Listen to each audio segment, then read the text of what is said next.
got an email last week from Jimmy Roll of the band Beware of Blast, letting me know about a brand new single, and you're listening to it right now. It's called Special Forces. You can find them at bewareofblast.bandcamp.com. I'll make sure there's a link in the show notes. We're going to use this song as this week's music for episode 544 of the podcast devoted to the classic and sometimes not so classic genre cinema of yesteryear. It's Monster Kid Radio. I am your writer, host, producer, Derek M. Cook. Welcome to the show. It's been, what, a week? I've missed you. Thanks for coming back. Anyway, here's what's going on this week. So, I feel like lately there's been a lot of, well, we were going to do this, but then this came up. And we were going to do that, and then that came up. Well, this is another one of those situations. So I think most of you probably know that I was having some computer problems. My hard drive was starting to fail.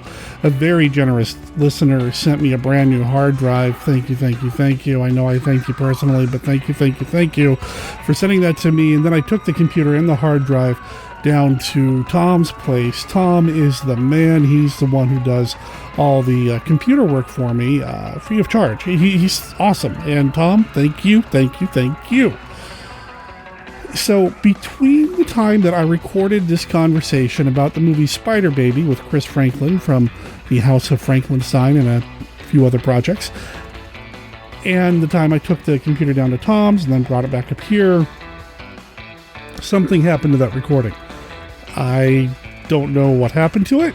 It's somewhere. I'm going to check one more place, but it's getting late and I want to get an episode of the podcast out to you, so here we go. Here it is. It's episode 554 of the podcast, where we're going to be talking about a blast from the past. About a year and a half ago, in January of 2020, I was a panelist at a local convention. The convention was called Fandom PDX, and we wanted to record a live episode of Monster Kid Radio there. Well, kind of, sort of live. We recorded an episode of Monster Kid Radio there, and it wasn't just me.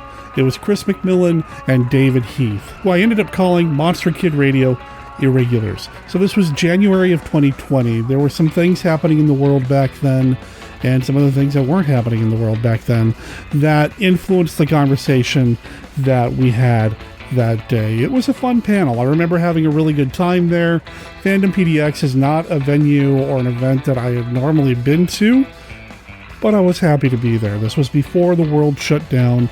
This was before the pandemic hit full force. So things were, different.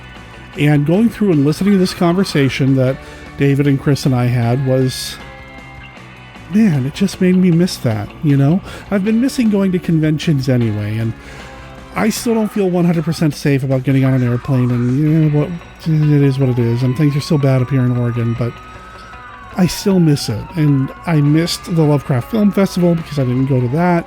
I'm not going to Monster Bash. Thank you, by the way, to those of you who are going to Monster Bash who've offered to record content for the podcast at the Bash. I'm sorry I haven't written you back yet by email, but I will within the next day or two about that. Don't let me forget. Anyway, it just made me miss going to conventions. And I hope that if you're missing going to conventions, that listening to this panel from Fandom PDX 2020 kind of scratches that convention itch that you may have. Convention itch sounds like something you pick up at a convention after 3 days, so I take that back. But I think you understand what I'm getting at here. So that's what's happening this week. Now, I do have Kenny's look at Famous Monsters of Filmland about Spider Baby, but because I'm not doing the Spider Baby episode this week, I'm going to sit on that. We're going to bank that until I finally do get Spider Baby out there. And we do have Mark Matzke's Beta Capsule review, so that's going to be coming up here shortly as well. Slightly shorter episode because I did kind of just scrape some content together. I do hope you enjoy it, and we'll catch up with you at the end of the episode. Here we go.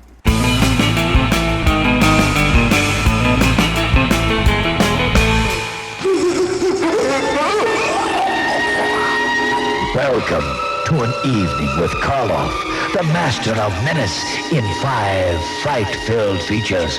Watch breathlessly as the coffin opens to release the terror duck.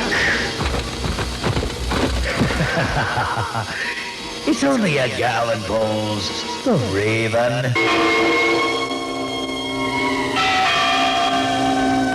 Join Boris Karloff in the most gruesome day of the undead, Black Sabbath. And there are two more blood-chilling delights. Die, monster, die. And who knows? You may die, laughing at the comedy of terrors. 5 of Karloff's creepiest capers in nightmare colors. And you are invited.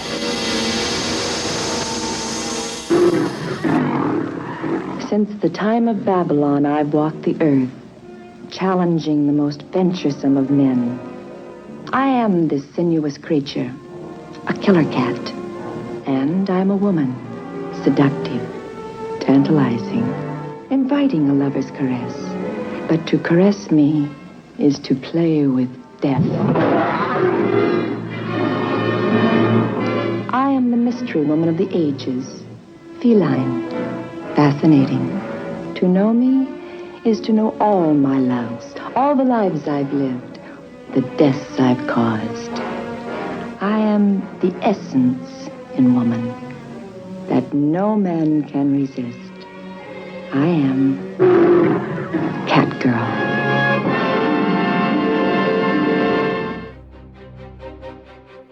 I am Dr. Lee Cushing. Welcome to my Chamber of Horrors. Dr. Cushing's Chamber of Horrors is a monster rally novel in the tradition of the classic Universal and Hammer horror film.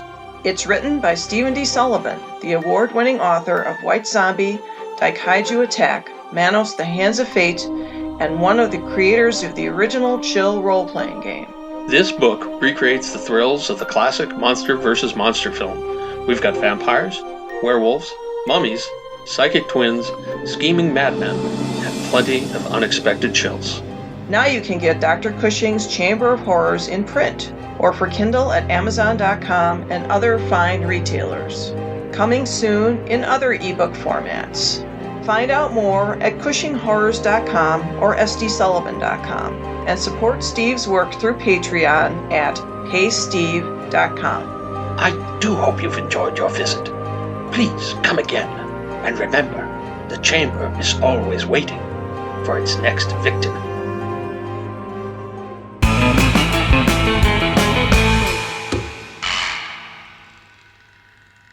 Live from the Land of Light in Nebula M78, home of the mighty Ultra Heroes, it's Monster Kid Radio's Beta Capsule Review.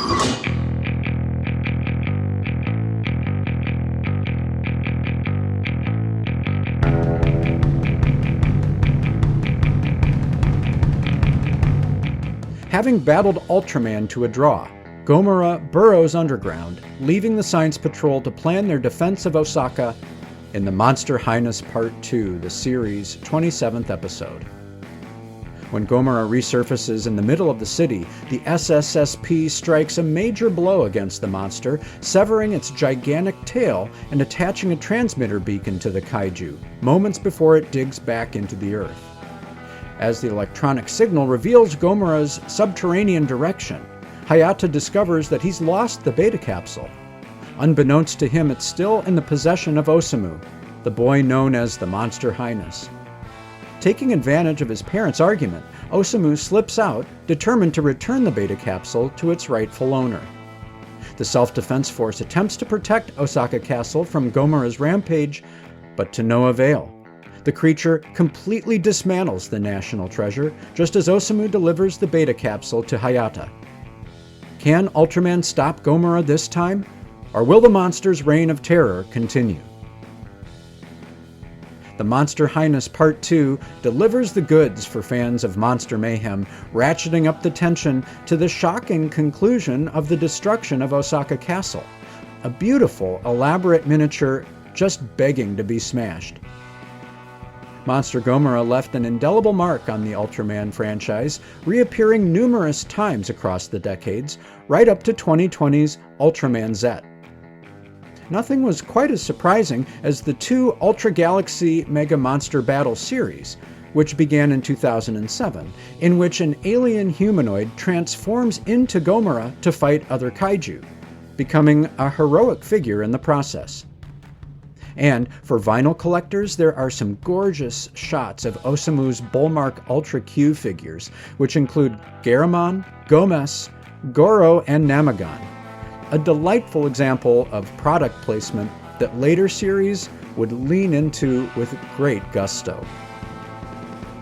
For Monster Kid Radio's Beta Capsule Review, this is Mark Matzke reporting.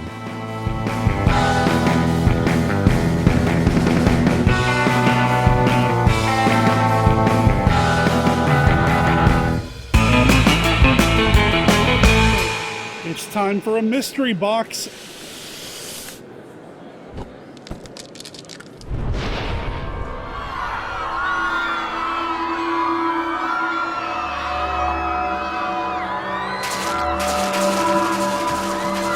This week, you can help support the stream. You can help support what we do here on Twitch by making a $3 purchase, buying us a coffee at ko-fi.com/monsterkidradio. Every $3 coffee you purchase earns you one entry into a drawing for a Monster Kid Radio mystery box. And I promise you, there will be no tentacles in the box, but there will be a DVD. There will be some other fun stuff. Something from Monster Kid Radio for you. All you have to do is buy a $3 coffee over at ko-fi.com/monsterkidradio. Multiple entries are permitted. You need not be present to win when we announce the winner on October 16th. Thanks for supporting Monster Kid Radio and the Monster Kid Movie Club. Good luck. Volcanic fury of Vesuvius. From the ravaged city of Pompeii, across 2,000 years, comes one of the strangest mysteries of all time. The curse of the faceless man.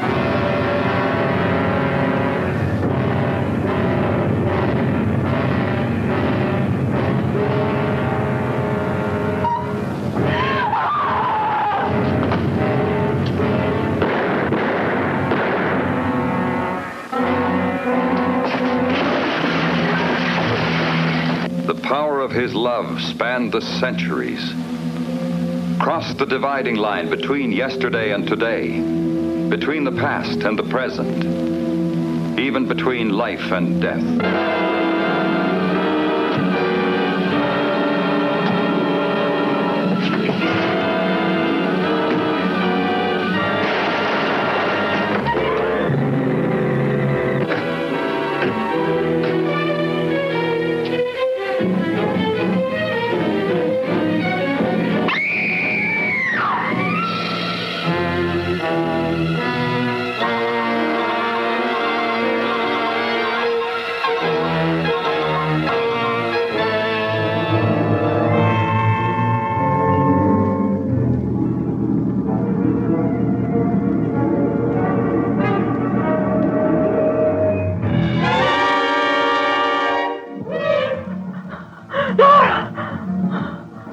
Supernatural powers of the evil eye claim still another victim.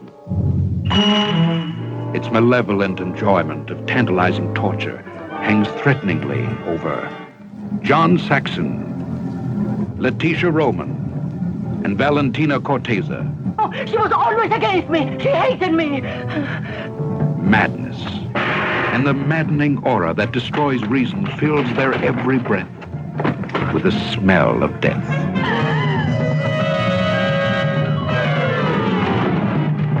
Miss Drawson, have you ever seen a murder before? No, I've never seen anything like that. Never. Oh, stop playing games, will you, Landini? I don't know what you're trying to do, but I know that you're involved in this. Perhaps Nora has seen the killer. But how do we know that he hasn't seen her? The evil eye, like relentless tides, reaches out for them. And they defiantly hold ecstasy and horror in their arms and touch lips with terror, while the evil eye watches their every kiss and invades their subconscious.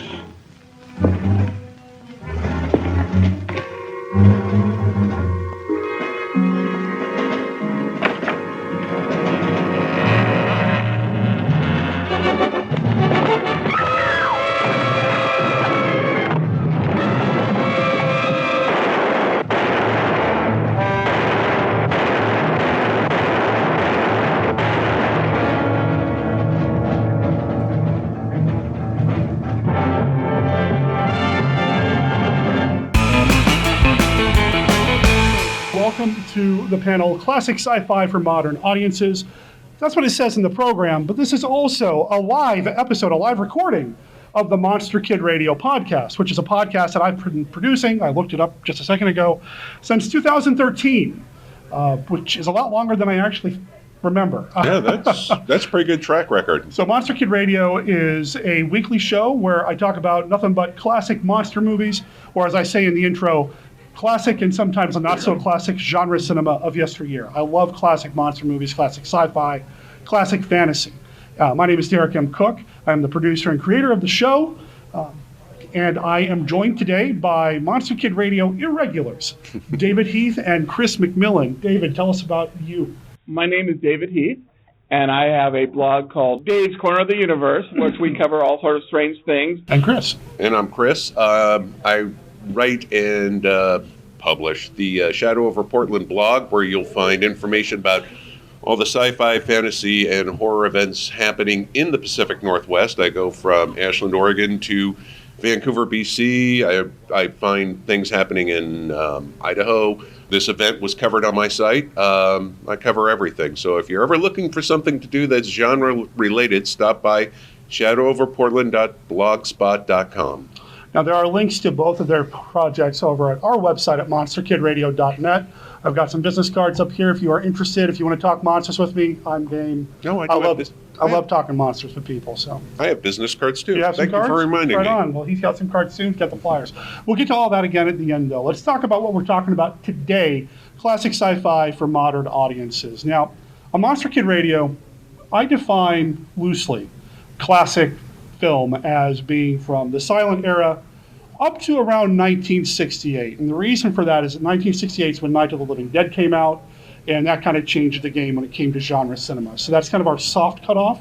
That said, lately I've been covering a few films from the 70s on the show as well. But for this conversation, we're kind of sticking to that soft cutoff kind of, cutoff. And what we're doing today is a top three list or episode, which is something I do on the show quite a bit. I've asked both David and Chris to come up with their top three favorite classic sci-fi films that they think would be applicable or enjoyable by, well, modern audiences. And then I also have a list as well. I'm sure there's going to be some overlap. We didn't really consult each other before this, and I did that on purpose because I wanted it to be kind of, fresh and spontaneous and all that, Besides, I don't prep on the podcast, so I don't know. Anyway, I'm going to go first because I want to end on one of the guests and kind of let them have the final say, or at least the final film. So for me, I would probably go with a double feature, actually. I'm going to cheat. It's my show. I'm allowed to cheat. I'm going to go with a double feature. I'm going to say that in 1959, there was a film called The Wasp Woman, and in 1960, there's a film called The Leech Woman. Now, The Wasp Woman is directed by Roger Corman. The Leech Woman is directed by Edward Dean. Both of these films deal with aging, and in particular, women aging. In The Wasp Woman, the lead character, played by Susan Cabot, plays the owner, magnate of a beauty supply company. She's also the main spokesperson, a model. And she starts to get older, and they start noticing the sales start to go down, and she begins this journey to try to find a way to de-age, to present herself as younger, to not just help the company, but to help herself. It really kind of addresses ageism, the beauty standards that we put on women, that sort of thing. And The Leech Woman does something very similar as well when Colleen Gray's character starts looking for ways to make herself younger. This is another film that deals with what happens when women get older, standards of beauty. Are older women as attractive / successful as the younger models, I suppose? And they're just really interesting films to look at and think about what they were dealing with at that time, 1959, 1960, and see that these are issues that we still talk about today. And that's one of the things that I love about classic cinema overall, is that you can look at these films, see what they were dealing with at the time, look at them as like mini documentaries almost, but then kind of pull from them and see, are there still things that we're dealing with today? Are there still messages here? Or are they still entertaining? So that's my number three pick. Let's go to David for his. I picked for number three a movie from 1960, The Angry Red Planet. Ooh. Now, in the beginning of this movie, for the first third, it is generic movie. It's the first third. It is so generic that the spaceship takes off, and it's photographs of a Vanguard spaceship. The cast, it's the captain, who, of course, is 20 years older than the female crew member, but she's immediately going to fall in love with him. It's got the scientist with the Van Dyke beard that smokes the pipe, and this comic relief sidekick. The one interesting thing in the beginning is it's a flashback, that the ship comes back, and you know that half the crew died and one of them's dying, and that's sort of telling the story what happened to them. But it's not until they land on Mars that it gets interesting. And there were two reasons for this. One is that they used a process on the film which they called cinemagic. It's a mixture of tinting the film red, but also drawings mixed in with regular filming. And when the alien looks through the window, in the port window, it's creepy to this day. It is almost this negative looking. And when they travel through Mars, you know you're no longer in Kansas. It's something different, completely changed, and it's this dark red. Now, I saw this as a kid. I saw it on a black and white TV. I honestly didn't know that until about 10 years ago that it had the red, and I had to see it again. That sounds awesome. But the other thing is, it's got the best monsters. It has this giant fern/sea anemone that reaches out and grabs people. It has the closest thing I've ever seen in a 20th century of a Lovecraft monster. And the name of this monster is the bat, lobster, spider monster. And it's just incredible. It's 40 feet tall here. And how weird is it? It is on the cover of the Misfits album, They Walk Among Us. So you know if the Misfits thought it was cool and weird, it's cool and weird. And then finally they have this giant amoeba that swallows up, and you literally, I remember the kid freaking out because you see this guy disintegrate. And it's just, the monsters are the best. So, you know, you got to watch the first third of the movie because of plot development or character development. You don't know who these people are. But once they land on Mars, it just becomes next stage. Mm-hmm. Yeah, and you're right. That creature is weird. I almost printed it out. I should have, but... But he's not kidding. They really do call it the bat, lobster, rat thing. Yeah, it doesn't have a fancy name, but it is. Yeah. Yeah. I hadn't considered the Lovecraftian element of it, though. It's interesting. I'm going to have to rewatch it. Darn. Oh, no, not another rewatch. Right? All right, Chris, what's your number 3? Okay, well, can I do a double feature? Of course. All right. Yeah. I'm going kaiju with my first pick. Obviously, you got to go with the 54 Gojira, not the American cut-up, reorganized version with journalist Steve Martin, who I keep waiting to hear say, and yes, I am a wild and crazy guy. You know, I would love to have seen that. But anyway, I'm talking the original Japanese version, included with, I think it was 61 or 62 Mothra. And the reason I picked those is early kaiju films are never, you know, they're about more than just the monsters stomping through Tokyo. There's always a story behind them. It's pretty obvious with Godzilla, you know, that this is a retelling of what happened to Japan during World War II. Because when you start looking at the way they cut this movie together, you've got the fishing boat accident that Godzilla radiates the boat. Well, that's based on a Japanese fishing boat that got too close to an American nuclear test in the Pacific, and it did a lot of damage to people. When you look at the aftermath of Godzilla stomping through Tokyo, you know, I mean, it looks very like an atomic bomb went off there. And so you know that. But also what I find fascinating about it is Dr. Shigegawa, I'm probably mispronouncing that name terribly, and I apologize. But he's the one person who has the weapon that will destroy Godzilla. He's got the oxygen destroyer, you know, drop it in Tokyo Bay, wipes out the oxygen in the water, wipes out Godzilla. It's 50s science, you go with that. But he's worried about releasing it. He's worried about what's going to happen when people see what this weapon can do. He wants to have some, better purpose for it, but he knows that once governments see it, well, that's it. It's going to be a weapon. And that's a driving force to the climax. Will he do it? Can he be persuaded to do it? And how is he going to keep it a secret? And I'm not going to spoil that one because he does. But it's a really good. Not only it's not only a story about that brings up the fears of atomic warfare. It's also about the scientists who create this stuff, who maybe create something that they know can be used as a weapon, but they also know it can be used for good. And there's that writing line, like, where do we go? How do I channel it? Because I know the world governments won't. As far as Mothra goes, that is a great look at the exploitation of indigenous cultures, if you think about it, because they go to this island where these people were rescued and they all thought they were going to be dead from radiation because that's where there was testing, and they're like, no, we were saved by the villagers and given this special juice. That must have kept the radiation away. So people go to investigate. They find a culture there along with two tiny little fairy women that are part of, I would say, the religious ceremony they have for their god Mothra. And of course, the group leaves and it's like, oh yeah, we'll leave you guys alone. We're not going to say anything. Of course, the evil capitalist goes back, grabs the two women, and starts putting them in a fancy sideshow where they're singing.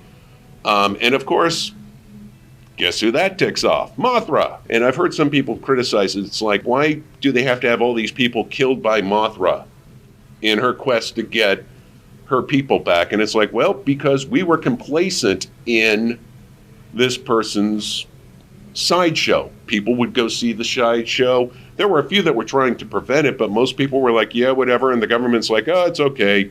We don't care. So, it's kind of a really good look at how indigenous people can be exploited, and also how nature, if you look at Gaia as Mother Nature, because in the Japanese version, she is referred to as Mother Nature, will come back and bite us in the butt for it, which is kind of what's happening right now, and especially for Australia. I mean, geez. So I think those two both have relevance for today for those reasons. I want to comment on something you said at the beginning of this, that the older kaiju films, you can really start seeing a lot of these messages. And that's one of the things that I love about the early Japanese monster movies, that you can see a lot of that. And they continue that. Now, sometimes you might get something like, well, I can't think of any off the top of my head that don't have it, but like even as something as recent as like Shin Godzilla, the last time Japan did a Godzilla film. That's film, right, yeah. You can see a lot of stuff beneath the surface. Yeah, it's a great giant monster movie. But there's also a lot of commentary about how their government works and the bureaucracy of everything and the red tape getting in the way of everything. So there's a lot of stuff going on there, but then it's also just a giant monster movie, and that's cool too. Well, and also, once again, that goes back to the atomic weapon thing. Yes. Because in Shin Godzilla, they're going to drop the bomb on Tokyo to take out Godzilla, and every Japanese official does their best to prevent that, because they're like, this has happened before, we don't want it again. Right. You know? So we're going to go to our number twos now. I don't know if anybody here has ever listened to an episode of my podcast. If you haven't, please check it out. If you have, I apologize for talking about a movie that I happen to bring up on that show pretty much every other week. My absolute favorite film of all time is 1954's Creature from the Black Lagoon. Yes, it's a monster movie. Yes, it's a horror movie. But it's also a science fiction film. It would be my number one, but some things have happened recently to make me kind of change this a little bit. Creature from the Black Lagoon, 1954. Universal likes to tell us that it's part of the monster cycle, even though it came out a good 10 years after the last classic monster film came out from Universal. It really is kind of more of a blend between Universal's classic monster era and their sci-fi era with their giant bugs and things like that. It is directed by Jack Arnold, who was an amazing science fiction director at the time. You can tell it's a Jack Arnold film because it starts with a science lesson. Every Jack Arnold science fiction film from this era, there's always a little bit of science thrown in. And it's 50s science, so it's a little... Well, and they also add in some of the biblical creation. There's a little bit of that in there, too. Which I thought was really interesting. Sorry. But no. It stars Richard Carlson, Richard Denning, and Julia Adams. She plays Kay Lawrence. The other two are a couple of other doctors that go to the Black Lagoon to see what this creature thing is all about. There's some evidence that there might be another life form living in this area that's brought back to the Institute somewhere in South America. They put a team together. They go out to see what this thing is. They run into the Gill Man, and instead of doing the smart thing, ultimately they antagonize it. There's a little bit of Beauty and the Beast storyline going on in here as well. There's some environmental commentary made here.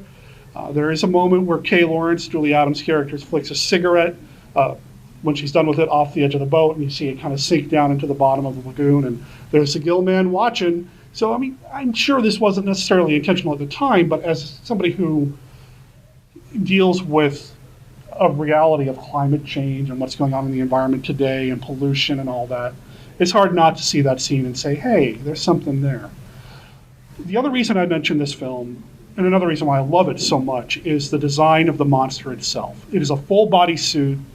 It is gorgeous. It is a work of art. It was designed by Millicent Patrick, a woman who was working in the makeup department at Universal at the time, even though she didn't get credit for it. It hasn't been until relatively recently, within the past, 15, 20 years, that her name even became known to a lot of people. Bud Westmore took credit for the design of the monster suit, and I'd want to take credit for it too.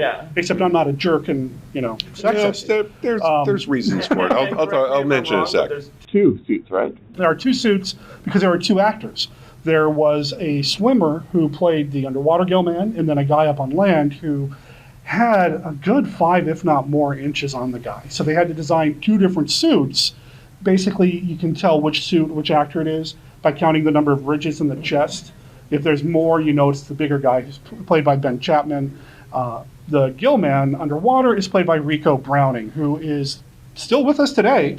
He also has a long career as a stuntman, worked on a bunch of James Bond movies, worked on Caddyshack, did a lot in the film industry. But as Monster Kids, we know him as the Gill Man, and he's pretty much the last living Universal monster portrayer at this point. The music is also phenomenal, even though it gets a little over the top, and some people kind of poke fun at it, and I think that's something else that I'd like to mention about just classic sci-fi in general. We all know that by today's standards, sometimes they might be a little cheesy, but you kind of have to look past that, and I think the movies that we're talking about here, so far anyway, I don't know what he's got for his number 2, you look past some of the cheesy effects that may not have aged as well, and you can still see something solid in them. What's your number 2, man? So my number 2 is, as far as I know, the first long-length or full-length science fiction movie, and that's Fritz Lang's Metropolis. Ooh. And, okay, this is where you think I'm a heathen, because I first saw the 1984 Giorgio Moroder version where they had added rock and roll music. But, it's Freddie Mercury, Bonnie Tyler, Adam Ant. I mean, it was the top names of 1984. They also cut an hour off of the movie, but that was my first experience. They also tint it so that there's scenes, they don't colorize it, but there'll be scenes with green and blue. And this movie really does, I think, influence. Has anybody or here, have you ever seen Metropolis? You've probably seen some aspect of it because it has these huge, giant, mile-high skyscrapers. If you've seen the Queen video, Radio Gaga, they use scenes from this. They have this scene where most people have seen where this woman, this basically robot, turns into a woman. And this robot is kind of what they base the concept art of C-3PO on. Yeah. Mm-hmm. It's also very German. It's very 1920s. It's beautiful. And it's about class structure, where you have all these workers that have to look down. It's even described, they don't even smoke. They have no entertainment. And then you have this rich class that is basically, all they do is party. But neither one's happy. And they sort of have this messiah figure to kind of combine them. But there's a mad scientist. And I think that's kind of where they got Doc Brown from. This look, crazy hair. But remember, this was filmed. I can see that. This was filmed in 1927. I'm watching it in 1989 the first time. I had just for the third time read Neuromancer, the cyberpunk novel. And then I see this guy's got this glove, and I go, gee, that looks like a cyber arm. And you find out that Lang's wife wrote the novelization 2 years before they released the movie. No, this is a cyber arm. This is something that I associate with that he lost his arm making the robot, and he had to make a robot arm. This is something 1990s, cyberpunk, and we see it in 1927. In fact, if you go, one of my favorite websites is TV Tropes. It marks 20 tropes that it is either the codifier or the ancient, the oldest example. So it is like where modern sci-fi tropes come from. It's a beautiful film, and it's available all over. I mean, some of the movies that we've talked about here are in the public domain, so you can find them online. Now, Metropolis is fascinating. You want to talk about that? Or? No, you go ahead. Okay. You probably explain it better than I can. So, Metropolis, when it was originally released, was really long. But then some edited versions started making their way out there, and the original version was presumed lost for a long time. And it kind of made parts of the movie not really make a lot of sense, really. There are some weird jumps that happened. Fortunately, several years ago, they found a copy. Was it Brazil? Argentina. They found a copy down in Argentina of the entire thing. And wasn't that one a 16 millimeter version? 16 millimeter, it's a 16 millimeter, and it has since been restored, released on Blu-ray. If you can see the complete version of Metropolis, I mean, Monster Kid Radio approves. It is amazing. And what I was going to say, though, is that at one time, it was public domain, but there has been a case that's changed, so it is actually no longer public domain. That said, you can still find versions of it all over the place if you go looking for it. And so I wanted to throw one other story. Sure. Sometimes people who are evil try to take your art and make it evil. And so Goebbels went to Lang and said, you know what, this is so good, we will forgive the fact that you're Jewish. The next day, he got on a boat and left him. He knew what was happening, and he didn't want to be part of what happened in Germany. So the next day, he came to New York because he knew what it was, and he wasn't going to sell out his heritage or his art. Were you going to say something? Yeah, I did want to mention something about the creature. Okay. The music. The other thing about the music you're going to notice, I mean, there's the classics thing. Da-da-da, da-da-da. If you watch a lot of classic Universal horror movies, they use things like a sound library, and they just go, oh, this will fit in this thing. So if you watch It Came From Outer Space, they've got that's like da-da-da there. And then, of course, it's just totally out of place in the American release of King Kong versus Godzilla. I don't know why they put it in that one, but wow, that sounded weird. Yeah. The other thing is about Bud Westmore, and this is not my defense of Bud Westmore, mind you, but he took credit for everything. Yeah. It wasn't just Millicent Patrick's work. The suit designers who would work on the suit, sculpting it, he took credit for that. If someone showed up with a camera, he would just move them out of the way and look like he was doing something there. I know it seems weird. I saw the look on your face, but I do have an explanation. I do have a theory of mine that explains why. If you read the the Mighty Westmores or it was an autobiography done by one of the Westmore makeup artists from the 30s through the 70s. Bud Westmore basically got his job as studio head at Universal away from his brother. There were 5 brothers, and one of them was taking over directing who got what. Well, Universal was going to hire one of the brothers, but the brother who's kind of directing everything didn't want that, and I'm sorry, I'm blanking on their names. I should have written them down. But anyway,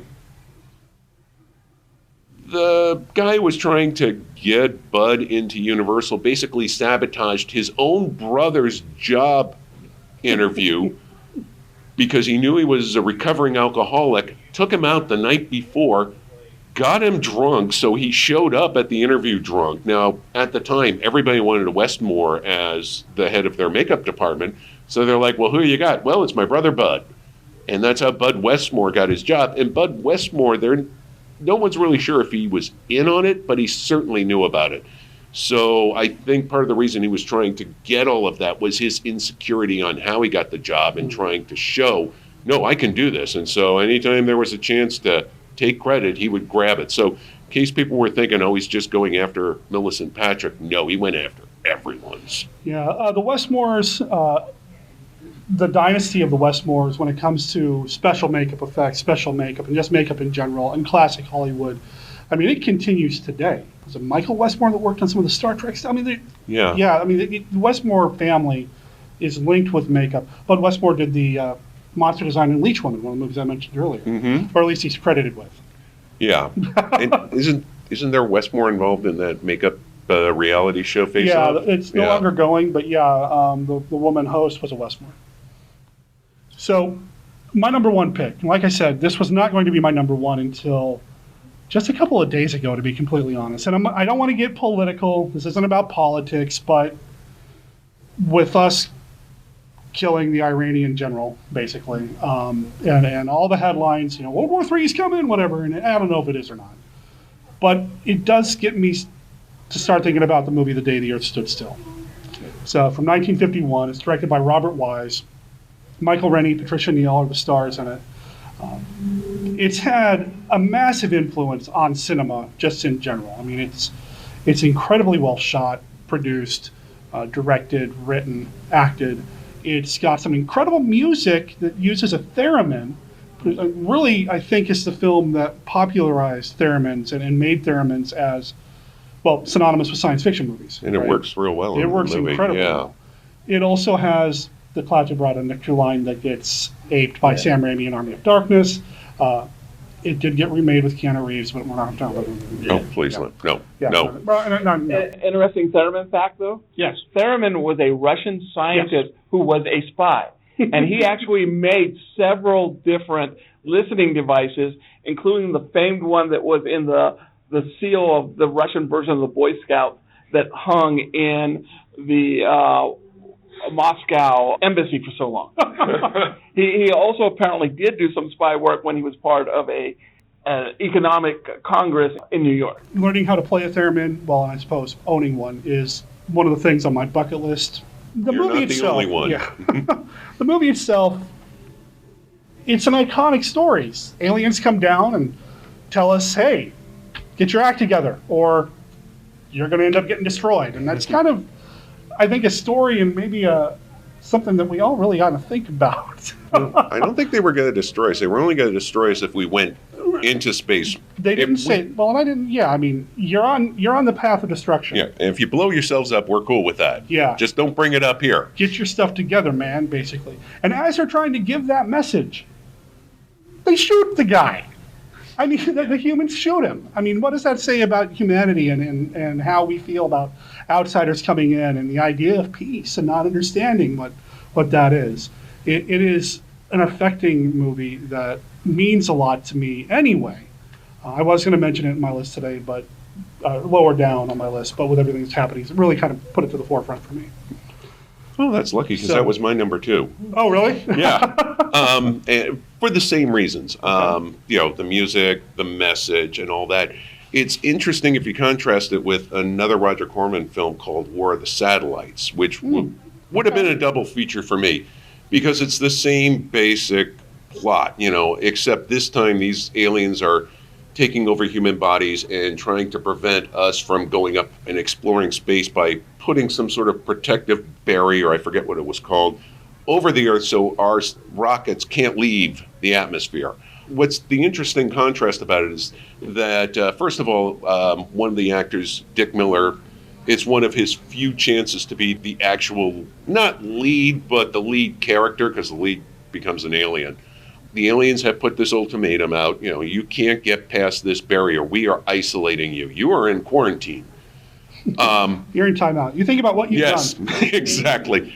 And Dick Miller addresses the UN assembly because they figured out a way they might be able to beat the aliens at their own game, and gives an impassioned speech as to we can't let something stop our progress. Because if we give in to them, what are they going to demand of us next? And they don't even know if we're coming in peace or not. They've just isolated us. And if we don't show them that we can take whatever they give us, granted, this is an invasion. There's no spaceships or anything blasting Earth, but it's just the shield. We don't stand our ground and do this. What are they going to demand next? So it's kind of an interesting contrast between the two movies. It came out during Sputnik. Back then, satellite was on everybody's lips, and Roger Corman's like, all right, satellite. Who are the satellites? Go make a poster. Here, we're going to make this movie. Give us money. Do we have a script? Not yet. We'll have one in 2 days. And that's how it got made. I mean, he literally was selling the movie based on current events before they even had a script. That was, which is pretty gutsy, but that's typical Roger Corman movie making. My number one, and I had no question what my number one was going to be, it's Forbidden Planet, 1956. And thank you very much. And did you get applause for that? It was psychic applause, and I felt it. I felt it. No, and I'm not old enough to quite have seen it in the movie theater, but I had teachers and scoutmasters who did, and they would basically describe this as their Star Wars. This was this huge budget movie. It was MGM's really first science fiction movie. This is M friggin' G friggin' M. They're not going to waste any money. I mean, they're not going to, just throw things and do it half shot. No, they were going to make this incredible movie, and it still lasts. And it helps that, we curbed it off of Shakespeare and The Tempest, but they got Walter Pidgeon, Leslie Nielsen, and I think his second movie, his first lead role, and his hair's not white. I was probably 15 when I first saw it. I go, this is Star Trek. No, Star Trek is Forbidden Planet. Mm-hmm. The way that the crews work together, the way that there's officers over everything, the interaction between the crew. Roddenberry says, I took it from Forbidden Planet. I was inspired by this. And then you have Robbie. And this was really the first presentation of a good guy robot. You weren't sure what side he was going to be on, but, before, except for maybe Tobar the Great, I don't think that there were, and even he got reprogrammed, robots were bad. And again, Lucas says, I based, this idea of my droids on Robbie. And Robbie, version of Robbie goes through in Outer Limits. A version of him, of course, is the robot from Lost in Space. There's just so much. But the thing I remember the most is, and I realize that I might be spoiling a 70-year-old movie, but when the monsters of the id come through the force field, they didn't have a department in MGM to draw that. They got Disney to do it for them. And you see this monster, invisible monster, its form, that is scary today. You look in they go to the alien city, and you just see city going for miles and miles. The idea that, we're going to have a science fiction movie, but it's not going to be cheap. It's not going to be knocked together. It's not going to be thrown together. We're going to spend some money, and we're going to make this art. It comes from Forbidden Planet. And if you don't have Forbidden Planet and still want to see, what the id monster kind of looks like, and you have a copy of Matinee with John Goodman, watch as he's describing the history of storytelling in cinema, because there is a scene in there as this animated, as he's waving his hand, and this animated picture shows up on the wall that actually does look pretty much like the id monster, and it is a creepy monster. Well, and to tie in, I was going to say with what you said earlier and Matinee, I go, why is science fiction important? My example is Matinee, because half of it you got the storytelling, but the other side, Ornery Cat story, is that this guy is a kid during the Cuban Missile Crisis, and his dad's out there in the ocean in the Navy, and how does he deal with all these terrible things? Science fiction. And it's kind of ironic. It's right in between us and the Cuban Missile Crisis. How have I been dealing with the last 72 hours politics? Science fiction marathon. That's why, and these movies are slow burn, and I get a lot of people don't like slow burn. These are slow burn, thoughtful movies that help me deal with stuff like the world. My number one, I'm not going to worry about spoiler alerts. It just squeaks in under the wire. It was released in 1968, so right under there. No reason for a spoiler alert, because you know the ending thanks to endless memes and This almost made my list. I know what you're going to say. and endless pop culture references. It's 1968's Planet of the Apes. Yeah. And I find this extremely relevant, especially today. You all know the story. Charlton Heston lands, planet full of apes. That part's fine, but as you start looking at the ape, I know. I don't know if he thought it was fine. He probably didn't. Neither did his fellow astronauts. But where it starts getting deep is as you start getting a better view of the ape government and how it's run. You got the gorillas, they're the soldiers. You got the orangutan, they're the leaders. You got chimpanzees, they're the intelligent ones. But what this really shows is the danger of a government using its power to control science and control knowledge. If you look at it, first of all, chimpanzees are considered, they're all the scientists, and yet they're considered lesser. During his trial, Charlton Heston is asked by, I think it was Dr. Zayas, why are all apes created equal? And Heston goes, it appears some apes are created more equal than others, hearkening back to Animal Farm, George Orwell. But then you get to the Forbidden Zone, where it all takes place. And like I said, you know how it ends. If not, I'm sorry. I'm going to spoil it. Does anybody care if he spoils Planet of the Apes? Okay. Okay, good. You get there, and you know that Dr. Zayas knows what's there. Yeah. He knows what's past that cave. He knows what Charlton Heston is going to find. And yet, he and the other orangutans are using the power of the government to suppress such knowledge. At the end, Zira and Cornelius and their assistant are arrested by Zayas and going to be put on trial for heresy. And this is extremely important, I think, today. We have governments, not just ours. Let's be honest, it's not just our government trying to suppress information about science. There are people trying to suppress information about science or create conspiracy theories to discredit it. And this shows the danger of that. This shows to a point where the suppression can become extremely problematic and extremely dangerous to everyone. And you figured it out at that one. Well, it was almost on my list for that very reason. I mean, you've got the caste system going on here. But you're right. It's religion versus science. It's the government playing both against each other.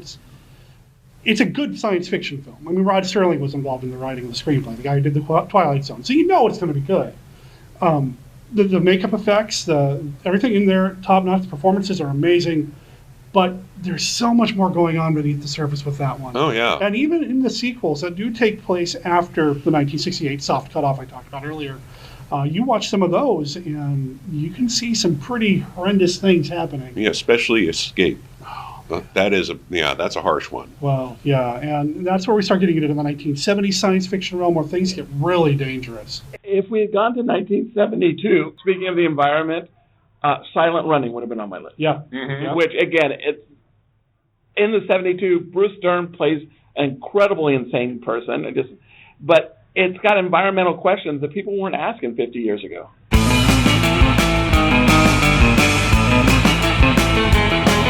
Hey, guess what? I found the recording for Spider Baby. It was on my backup hard drive.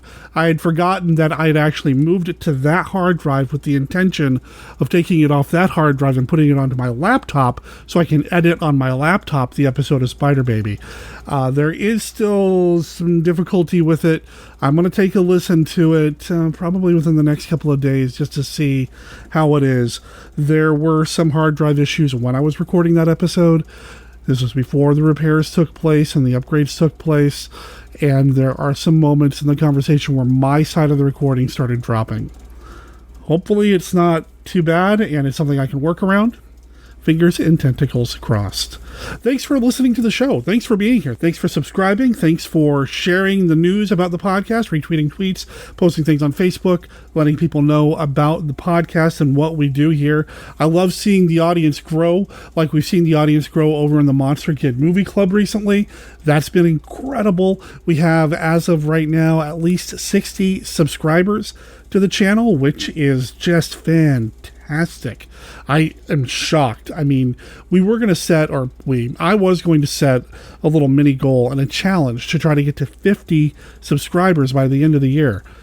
We're at 60 now. So I'm going to try to come up with something else. Stay tuned. Let me think about this. Probably next week I'll have an announcement to make about the stream and what we're doing over at the Monster Kid Movie Club, which is what we do every Saturday starting at 11 a.m. Pacific over at twitch.tv/Monster Kid Radio. We show monster movies. We show trailers, commercials, ads, a really cool pre-show put together by Scott Morris from Disney, Indiana.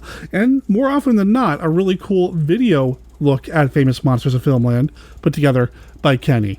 It's a good time. My favorite part, though, is the chat. There's a live chat going the entire time. That's just fun to interact with people and make new friends and strengthen existing friendships in the chat over monster movies. Now, what's happening this week in the Monster Kid Movie Club? I don't really know yet. I'm still trying to get used to working this customer service job that has me getting up at Well, I have to clock in at 7 a.m., and it's not something that I'm used to. So I'm getting there, but it is making it a little bit more difficult to plan something. So we're going to be doing just kind of some random movies on Saturday. The only one that I know for sure is a movie called Halfway House that is from, let's see, I meant to write this down, 1944, that a new subscriber told us about in the chat. That's going to be playing at 4:30 p.m. Pacific at twitch.tv/Monster Kid Radio. If you haven't seen Halfway House, if you're curious about Halfway House, come and join us. If you have seen it, well, come and join us anyway. I think it's going to be a good time. And then on Tuesday, we do something similar, but it's a little bit shorter, around 3:30 or so. We normally start the program there in the same Twitch channel. We call it the Monster Kid Astronomy Club then. Tuesdays have been a little bit more up in the air than Saturday. I haven't been doing the full presentation on Tuesday because of my job situation. So, really the best thing to do is to go to the Twitch channel and just follow the Twitch channel, because then you'll be notified about any updates and any announcements that I make on the Twitch channel. Of course, you can also go to monsterkidradio.net, because that's where you're going to find everything else you need to know about Monster Kid Radio between episodes or even while you listen. Check it out. We have our contact information, our Facebook page, our Facebook group, our Twitter, our Discord, our Reddit, our Patreon, which by next week will be updated. All sorts of great stuff over there, including our affiliate links that will take you to Amazon and allow you to shop at Amazon as normal, maybe pick up some of the things that we've talked about here on the podcast. It helps us out because we are on Monster Kid Radio. We are a Monster Kid Radio. Of course, we're a Monster Kid Radio. We're an Amazon affiliate here on Monster Kid Radio. So every time you use one of those links to pick something up from us, and you've got to start from scratch. Don't fill up your cart, log out, log back in. You've got to start from scratch from the affiliate link. And it puts a few cents in our pocket, takes it off the top of Jeff Bezos' cut, which, I mean, let's be honest. The dude just sent Captain Kirk to space. I think he's doing okay for money. So yeah, please consider supporting us that way. Support us by sharing the podcast, supporting by liking the page and following us on Twitter. Just whatever you want to do to interact with us online, we appreciate it. I appreciate it. The Monsters in the Machine better appreciate it. Show your appreciation by letting everybody know how to get a hold of us. You can call and leave a voicemail for Monster Kid Radio at 503-810-5MKR. That's 503-810-5657. Or you can send an email to the podcast. monsterkidradio@gmail.com is the email address. That's monsterkidradio@gmail.com. Okay, we know that's just all kind of like a gag, right? That doesn't work. I kid you not. I do look at the computer and scream at it every time when I'm referring to the Monsters in the Machine and telling them what to do. It's method podcasting. I don't know. I also don't know what's coming up next week. Maybe it'll be Spider Baby. Maybe it'll be something else. I'm not sure. Again, the best way to find out what's coming up beforehand, the website, Facebook, and Twitter. That's where you're going to want to go to keep up to date with what we're up to here on Monster Kid Radio. Thanks again for being here. Thank you to David Heath and Chris McMillan for being part of that panel that we recorded over a year and a half ago. I'll make sure there's links to their projects on the website as well. Until next week, remember that Monster Kid Radio is a registered service mark of Monster Kid Radio LLC. All original content of Monster Kid Radio by Monster Kid Radio LLC is licensed under a Creative Commons Attribution, Non-Commercial, No Derivatives 3.0 unported license. Of course, that doesn't apply to the song Special Forces. That is copyright 2021, Beware of Blast. They are a surf band based out of Germany. You can find them at bewareofblast.bandcamp.com. Check out the single Special Forces. There's even a music video you can watch on their Bandcamp page. And you know what? I'll also play it on the stream this Saturday. My name is Derek M. Cook. Talk to everybody next week. Ciao.